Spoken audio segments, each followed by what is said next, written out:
Art Pastor Live. Every week I go live. My name is Steve Thomason. I am a visual artist. I love to draw and paint and do animation. I am a pastor in the Evangelical Lutheran Church in America, the ELCA, and I'm a professor of spiritual formation and discipleship at Luther Seminary. And every week I go live as part of my continuing mission to explore spirituality and scripture through visual art and creativity so that together we can grow deeper in the love of God through Jesus Christ in the power of the Holy Spirit for the sake of the world. And I go live for a couple of reasons. One, because going live is kind of exciting and you make mistakes, just like I did this morning. I had my mic muted and I can't go back. I can't change that. Like you can't edit and undo that. So, but the main reason I like to go live is because I get to interact with you. So if you are with me live, thanks to Belinda and Mark for letting me know that my mic was muted. And so now we can interact with each other. So as we go through this session today, we're going to spend a few minutes together. And if you have questions or if you have comments, please put them in the chat and let me know, and I'll try to respond to that. So here's what we're going to do today, all throughout the month of July. My theme is the art of ordinary time. And if you were with me last week, I did my live stream from Camp House, which is part of the Green Lake Lutheran Bible Camp Network.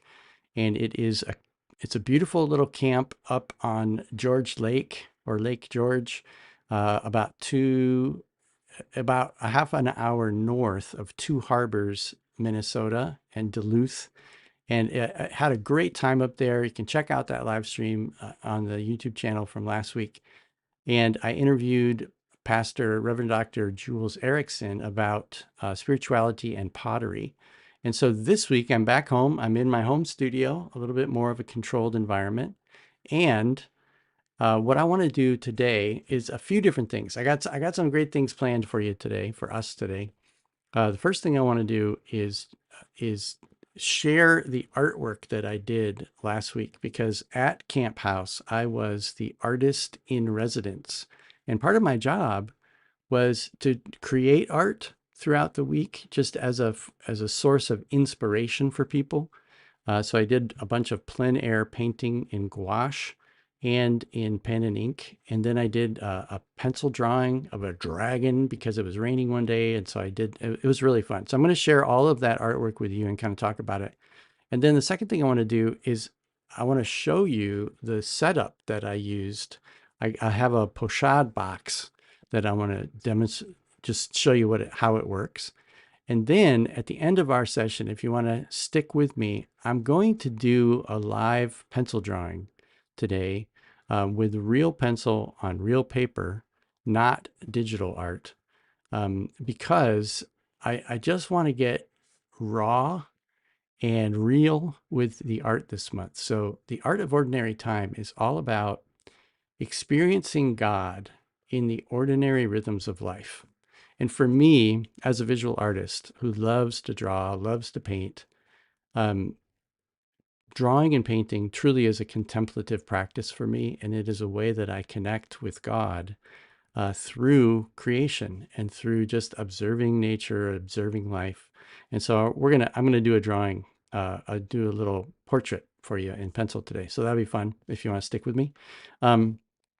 If you're watching this video later on, you can maybe fast forward to that part if that's all you're interested in. So the first thing I want to do today is I want to jump over to my website and just show you real quick my philosophy of art and why I think art is really important.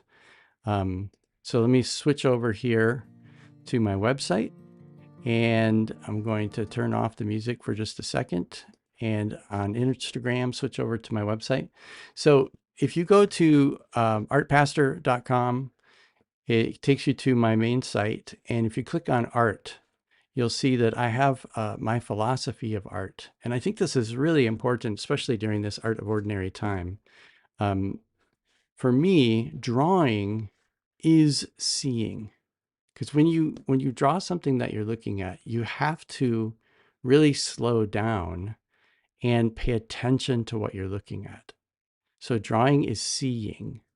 And then seeing is understanding, because if you are a representational artist like I am, meaning you're trying to make the drawing that you're creating look to represent the object in space that you're drawing, you have to really, really look at it and understand its form. And so the kind of seeing that you use when you're drawing from life leads to understanding. And then understanding something is the beginning of wisdom.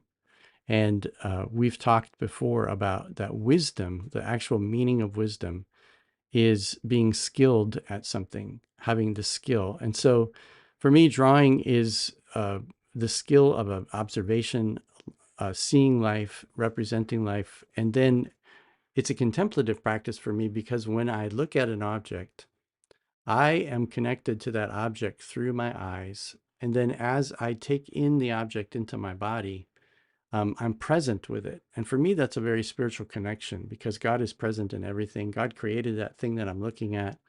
And I am just admiring this thing that I'm looking at, whatever the object is.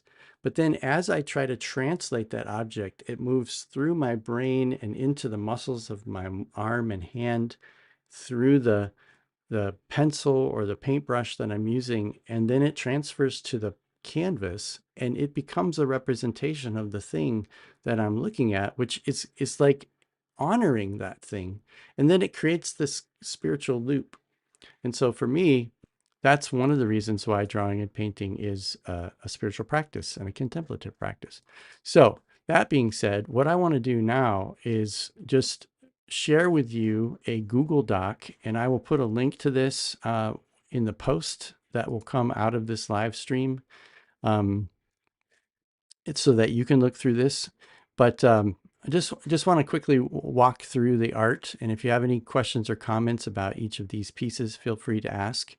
And so this first one, when I first got to Camp House, it was a Saturday night and there was not a lot of people there yet. And I just looked out at the lake. And of course, there was a pontoon boat just docked at the dock, and the sunlight was shining as the sun was setting. And so I just wanted to get my pen wet, if you will, and start my drawing process. So this is using this Lamy fountain pen, which is just a really beautiful fountain pen.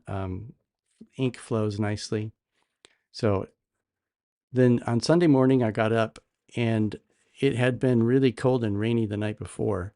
And so that when the air temperature is colder than the lake, it creates this beautiful fog. So like there was this huge cloud just billowing up from the lakefront. So I got my plein air kit out and I did this gouache painting, trying to capture the way that the fog was drifting and then floating up. So that was a fun way to start my week. And then in the afternoon, I was sitting looking at the same lake and we had some free time in the afternoon. So I got out my new pochade box.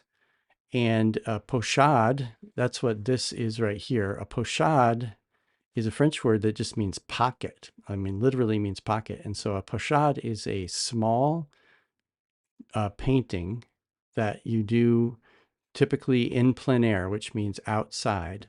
And so this is my kit. So I'm going to show you this in real time in just a few minutes. When I'm done with my gallery, I'm going to show you this pochade box and show you how it works. But you can see it's got a place for your palette, place for your brushes, and then you can put your sketchbook or your canvas right here, and this expands up and down.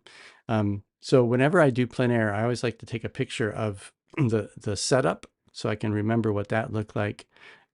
So here's a nice picture of the setup and the subject. So I was looking across the lake, and what really captured my attention was this huge pine tree. And one of the staff members at Camp House told me that they call the mother tree. It's the largest white pine in the area. And later on in the week, I hiked over to it, and it's a massive trunk. And what caught my attention was the way the sun was hitting it. was the contrast. So here's the actual painting.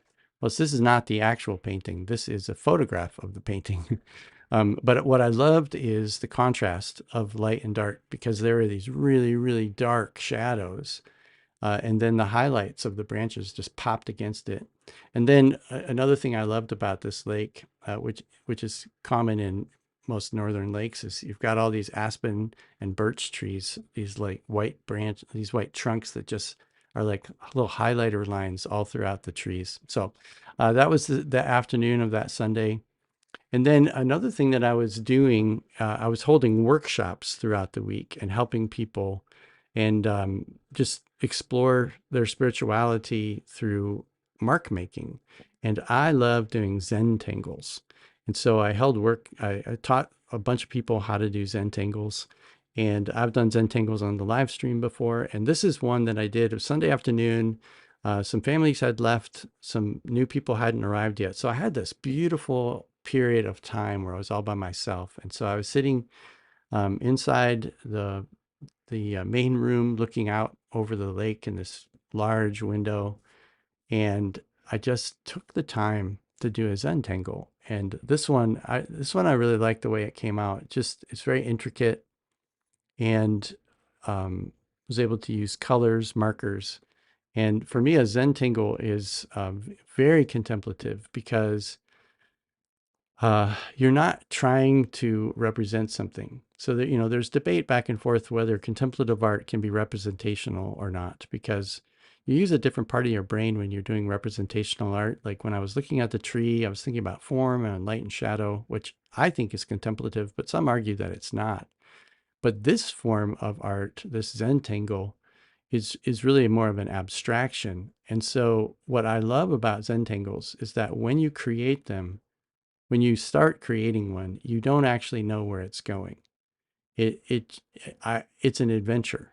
And so I just start drawing and I see where it takes me. And so this one was fun. I just love the way this one turned out.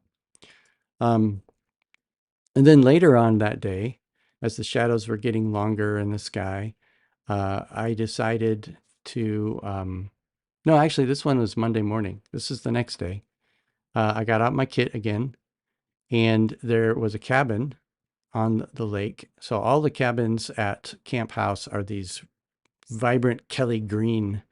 And so I wanted to paint one of the cabins. And what I liked about this is the way the light was shining down. So half the wall was in shadow and half the wall was in light. So that's what I was trying to capture. And then I also liked the contrast of the roof against the trees in the background. But when you're doing in plein air painting, you're trying to capture light, because you don't it only takes these only take about an hour or so, and so the light moves, and the light, you're just trying to capture a moment in time and capture the way the light falls. And so I just thought it was fun to try to get the upper part of these windows in more of a subdued gray, and then have the white pop out so you can really see how the light hits. This was a Zentangle that I created as I was training people. So like I said, I held workshops. And so whenever I hold a workshop, I just do a simple Zentangle and show them all the different patterns that you can make.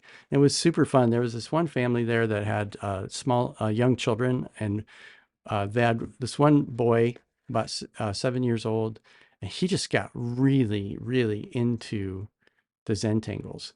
And then they left during the week and went to a family reunion, and his mom sent me a text of a video where this boy actually loved the Zentangle so much that he taught the rest of his family at this family reunion how to do Zentangles. And she sent me a video of that, and that was really, really cool.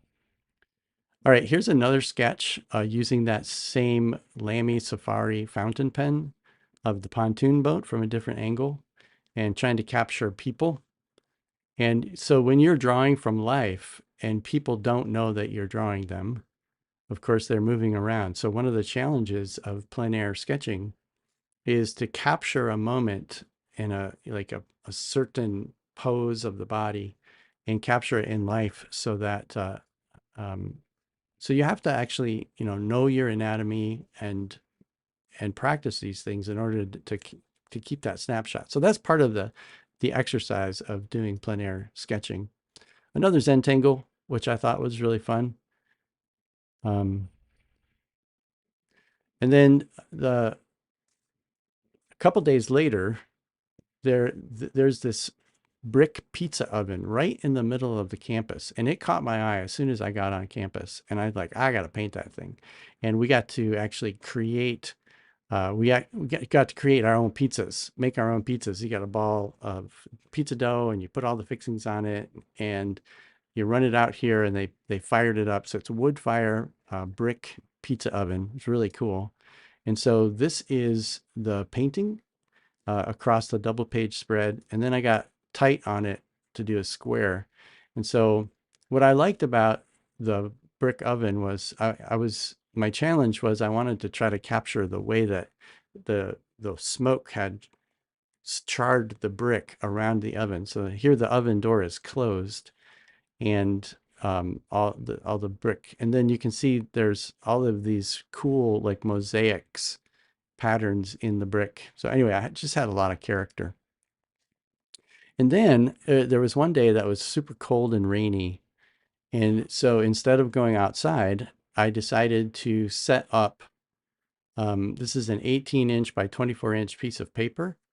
And I just decided to draw a dragon with my pencils. So this is pencils ranging from 2B to 6B. And I wanted to demonstrate for people pencil drawing. And so it was really fun because I just worked on this throughout the day, and people would wander by and watch it and come back and check the progress, and super fun. I thought it turned out pretty well. It was just really fun to make. And then Thursday morning, it was 4th of July. This little patch of roots I walked over every day to get to the dining hall. And I just thought that these roots were so interesting that it's like, I have to paint those. So it was Thursday morning. The mosquitoes were really bad, swarming all around me. It was kind of cold.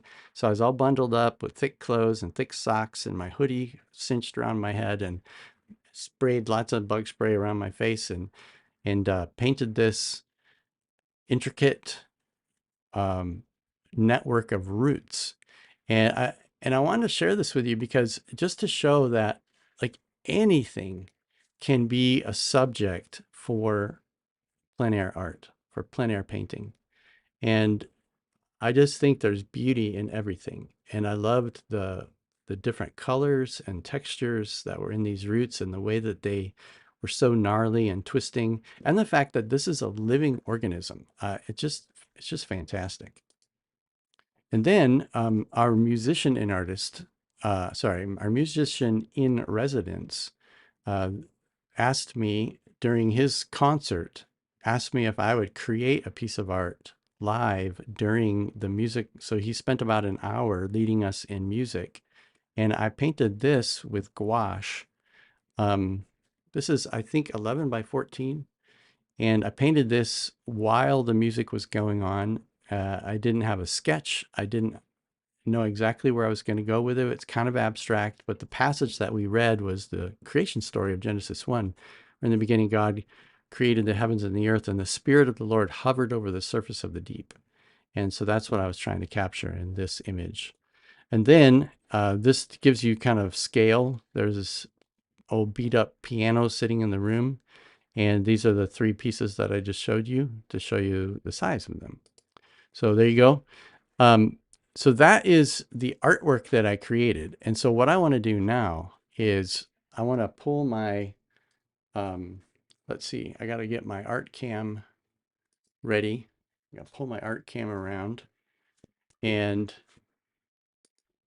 now you can see the top of my desk. And what I'm going to do now is get rid of my keyboard. And I want to show you this pochade box because it's really cool. So here's a pochade box, and I'll show you some of the features of it. On the back of it, it has this little connection where you can screw this right onto the top of a tripod. Oh, I got to switch this over for Instagram. Here you go. So here's the connection for your tripod. You screw that onto the top of the tripod and it sits there. But right now I'm just going to sit it on my desktop so you can see it. And this part comes off and it's connected by magnets that keep it onto the back of it, which is pretty cool. And then, by the way, I picked up this pochade box at Wet Paint in St. Paul, right on Grand Avenue over by McAllister College. Because that's, shout out to Wet Paint because they're the best art store in the cities, in my opinion. So here's what happens. You open this up. It's really cool, super cool. And make sure you can see all that. So you open it up, and what it has inside is, this is actually glass palette. Let me pull this out and I can make it sit. It's got these two little wooden things that are held in by magnets that hold the glass palette down. And it's got a hole in the back that you can push up so you can take the palette out. So here's the glass palette. So it's clear, and I kept all my paints on it. And I put a piece of neutral paper in it. It comes with just the wood. So it depends on if you want a dark background to your palette or if you want to have a little bit more of a middle tone. So I put that paper in, and then you take this and you set it on the side like that. And so you can put your brushes right here. And then this thing was really cool. It's got two knobs for tightening, and these, let me pull this forward a little bit. These go up and down so that you can put your sketchbook or your canvas right inside of there and cinch it in, and that's what a pochade box looks like, and I love it. I haven't actually used the pochade box before. I've used a different setup, and maybe someday I'll show you my James Gurney sketch easel that I've used quite a bit, but that'll be for another live stream. All right, so that's really cool. So that was my show and tell of my pochade box.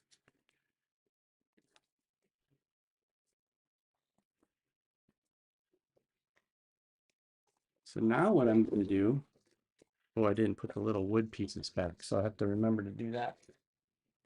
So now what I want to do is I'm gonna do something kind of risky, and I want to do, I'm gonna now slip into my art creation mode, and I'm gonna open up my sketchbook. The size is just little, it's just a square sketchbook, which is really cool.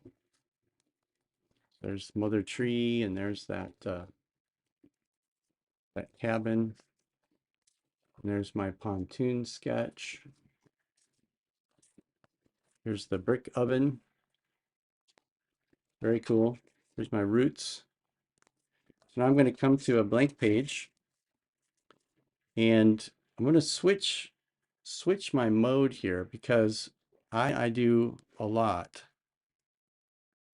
where I find a random face on Pinterest and I just draw it. Sometimes I'll do like a whole series of these drawings, and it's really fun and it's very relaxing, and it's the next best thing to being in a live figure drawing setting. And when you don't have access to a live person, you can use a photograph. It's not quite the same, but it's still pretty fun. And so I hope you enjoy this process. I'm going to turn my music on, and let's see.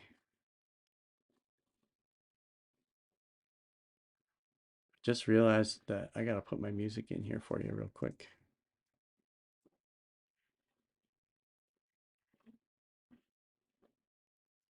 Boom, now we have music. Okay, so I'm going to put my music on. I'm going to get in the zone, and I'm just going to do a pencil drawing. So I hope you enjoy this pencil drawing, and I'll probably talk about a little bit along the way. So when I approach and again, this is the art of ordinary time. This is me just enjoying observing a human face and just getting into it and marveling at the complexity and the beauty of this face full of so much character. So, all right, so first thing I do is just try to get the basic shape and movement of the face.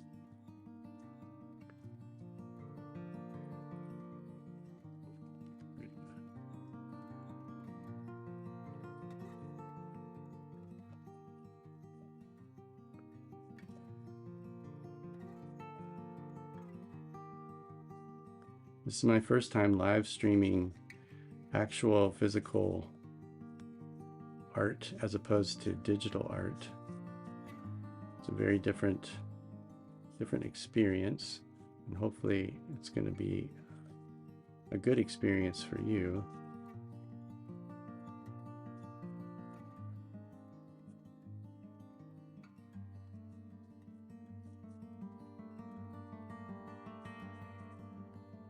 And since my background is caricature, I tend to emphasize and exaggerate a bit, which is part of the joy for me of drawing these faces.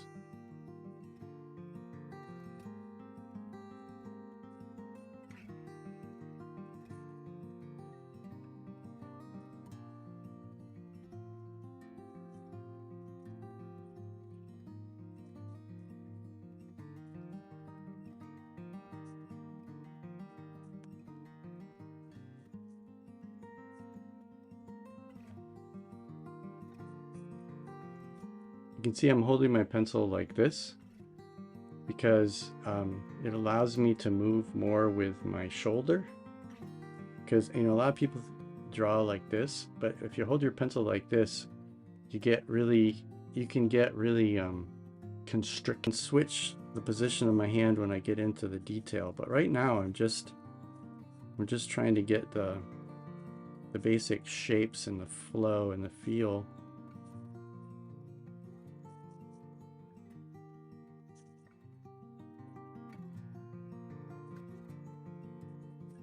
And where the lights and darks are. And for me, drawing is kind of like sculpting, where I try to feel my way around the forms.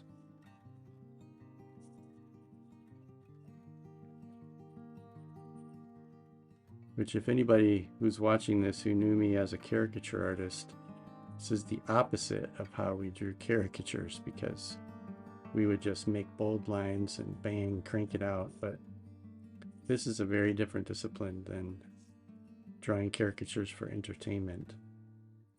Someday maybe I'll demonstrate that. If anybody's interested, let me know if you'd ever be interested in me demonstrating entertainment caricatures, which an old colleague of mine, Pastor Brandon, who is now working at the VA hospital as a chaplain, invited me. I'm going to be doing caricatures at the VA hospital in August. It's the first time I've drawn live caricatures in a long time, so I'm excited about that. Okay, so what I've done now is I basically just got the general shape of the face, and hopefully you can see that. This is what I got so far. And just drawing very lightly. This is a 2B pencil. This is a Tombow 2B. I don't know if you can see that.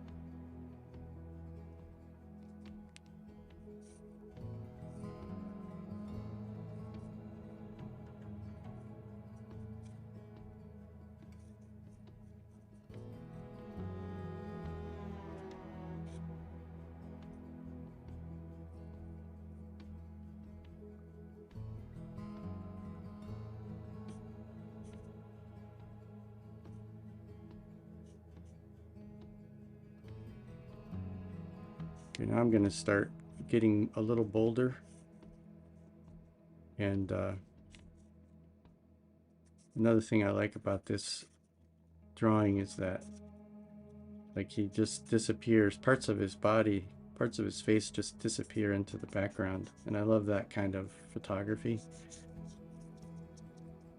where you can't tell where the edge of the face is, and like this dark shadow just goes all the way across.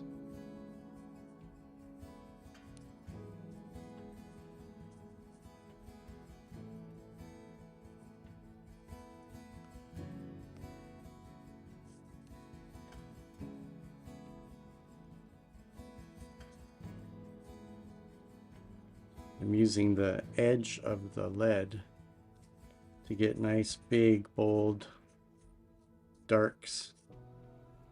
And you know, I'm not concerned with fine detail right now. I'm just blocking out the big, dark shapes.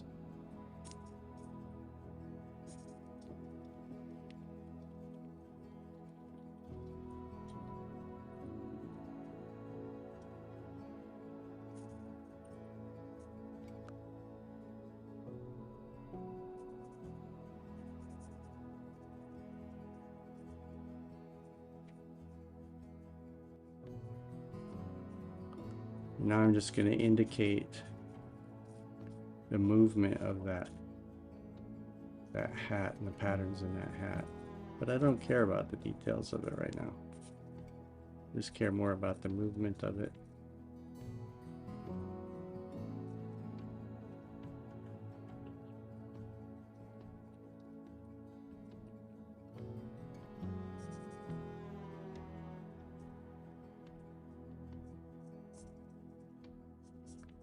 And see, again, like the dark just comes right into and creates the edge.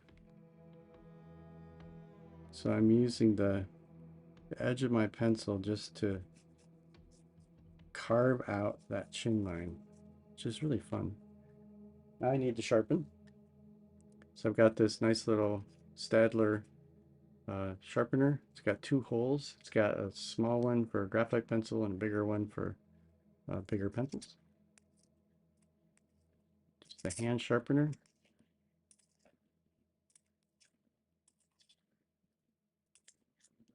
Does a nice job.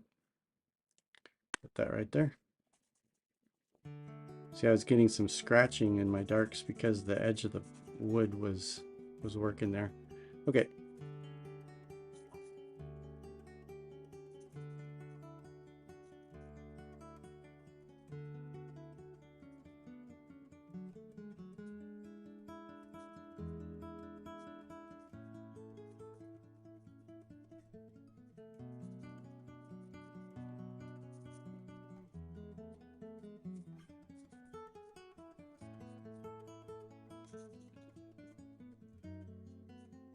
So if you want to make the white of this guy's mustache stand out, you actually have to put in a half tone on the rest of the flesh, and that will make the white of his mustache pop.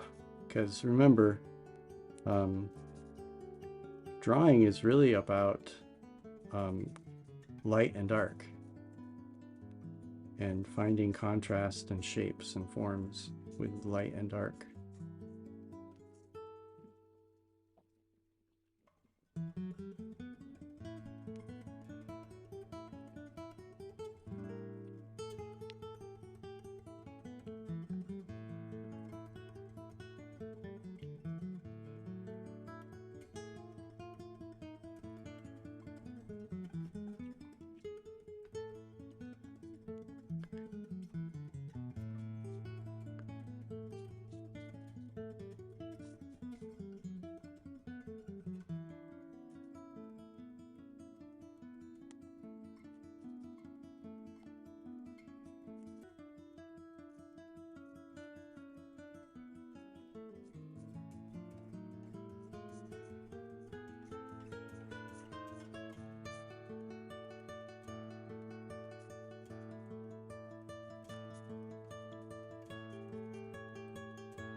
So now I'm going to sharpen my pencil again, and I'm going to go ahead and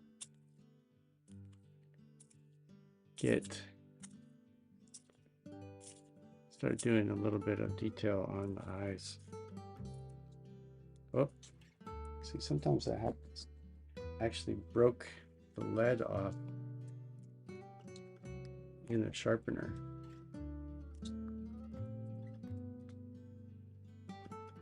So whenever that happens, you got to come in here and you got to get the lead out.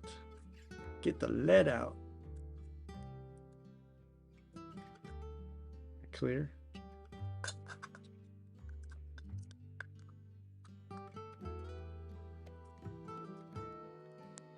Let's see if we can do it better this time.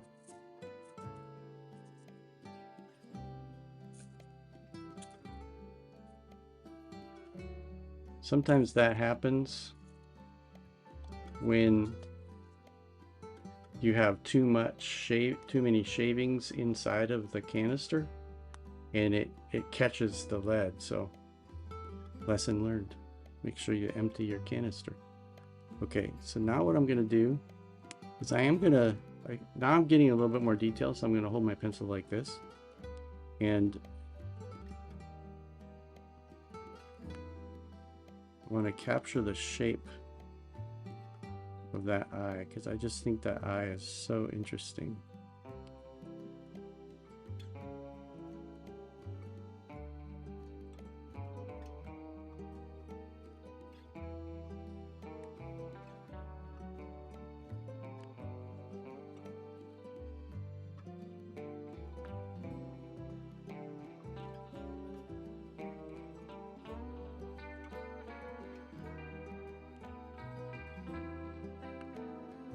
And then to get the highlight, you have to draw around the highlight and leave that the white of the paper. So there we go. Now if we come over here,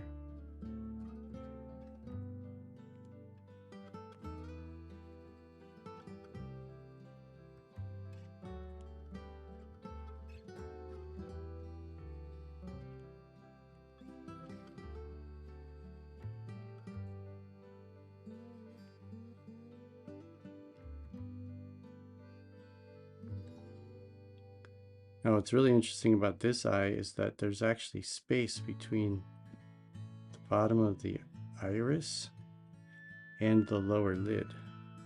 Like really saggy, sad eyes. And I think that's what really attracted me to this face. You don't know who this person is, and their face was out on Pinterest, and so I draw that, and hopefully that's okay. But I just do it for my own purposes and not selling it or anything like that. And then you get the shadow on this. Yeah, so now you have the eyes coming to life a little bit, which really is, you know, the most important part of drawing a portrait is capturing the eyes, because as humans, that's what we look at, right? Most expression in life comes from the eyeballs, and we read people's eyes, we look into their eyes, and we can see their emotion from their eyes and their way their eyebrows and the muscles around their eyes work.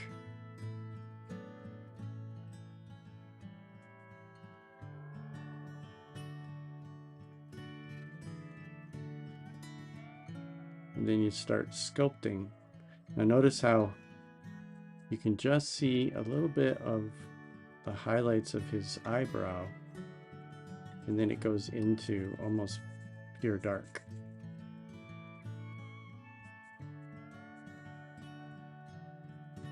So now I'm really pressing in with my pencil to get that dark.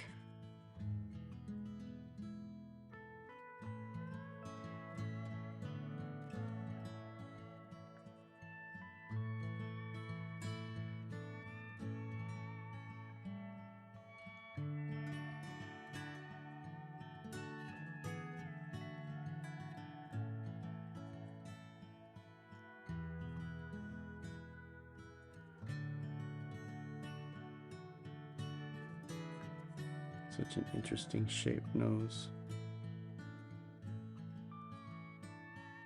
And because the light is coming from this side, let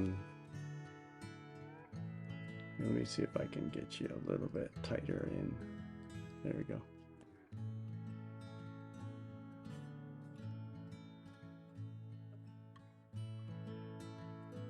So now I'm using smaller movements and getting more refined to capture more detail. So I am holding my pencil this way because when you hold it like this, you get more control over the tip, but you don't want to start that way. I like to start from loose and broad, get more and more refined as you move through the drawing or the painting. That's how I paint too.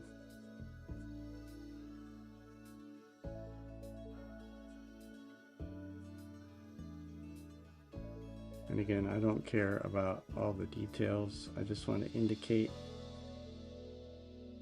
that. Detail draws focus. And so where you want people to look on your drawing is where you put the detail. And so I want to keep my detail right in here because that's what I care about in this drawing.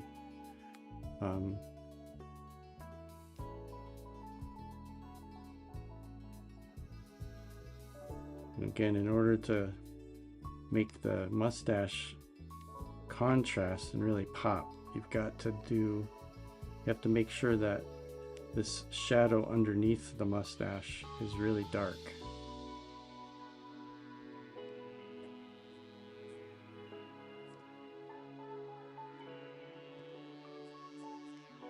Now, the temptation is to draw, you think you need to draw every hair, but you don't.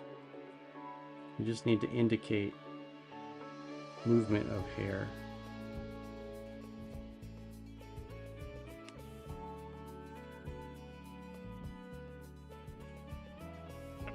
Some artists are going for photorealism, and that's cool.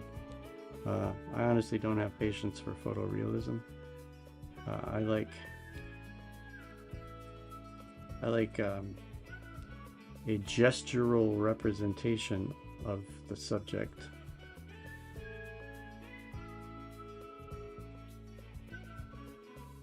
And I don't like to take too much time on a drawing.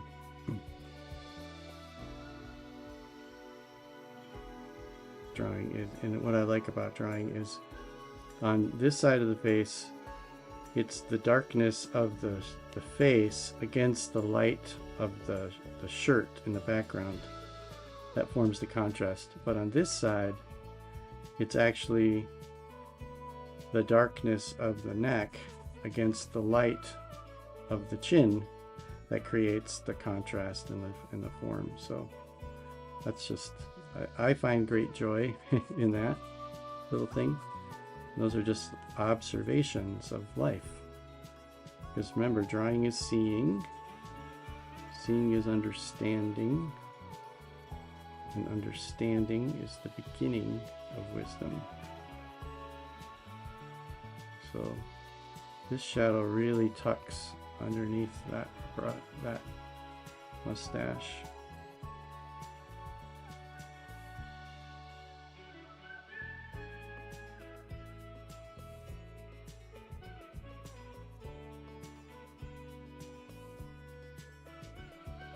Just going to throw some lines to indicate that that's hair.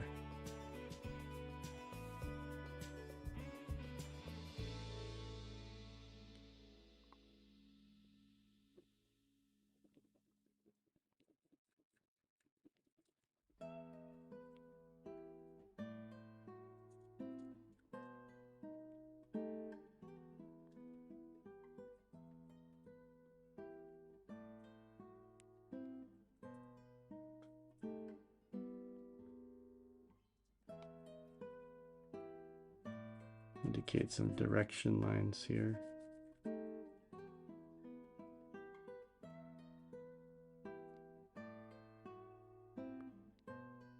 You can see when I'm drawing, I I tend to wander all over the face. I've watched some artists that, just get one part super detailed and then they move on, but I've never been that way. I kind of like to just move around the whole face. To me, it's like an exploration.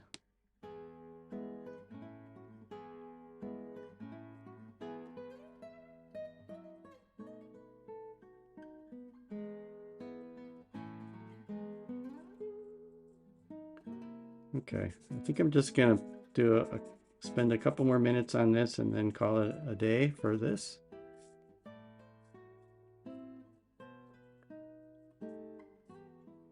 By the way, this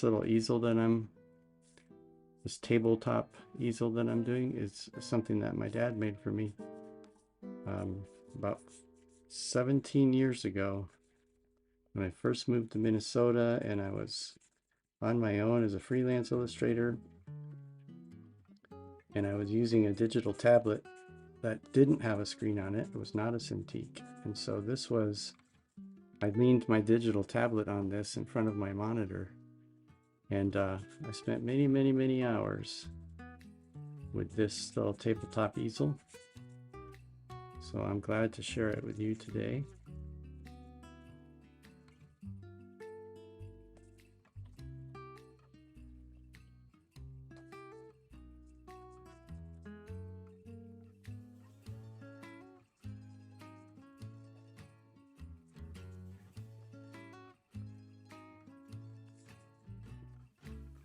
I like to get sketchy on the parts that, like I don't want your attention drawn down here. I want your attention to be in here. So, all right. I think that's all I'm going to do on this. So let me just put this up here for you. This is the drawing. What did this take? About 20 minutes? It's a 20-minute pencil sketch in using a Tombow 2B pencil, just one pencil. I didn't use multiple depths. Super fun. And let's see, let me just come over here.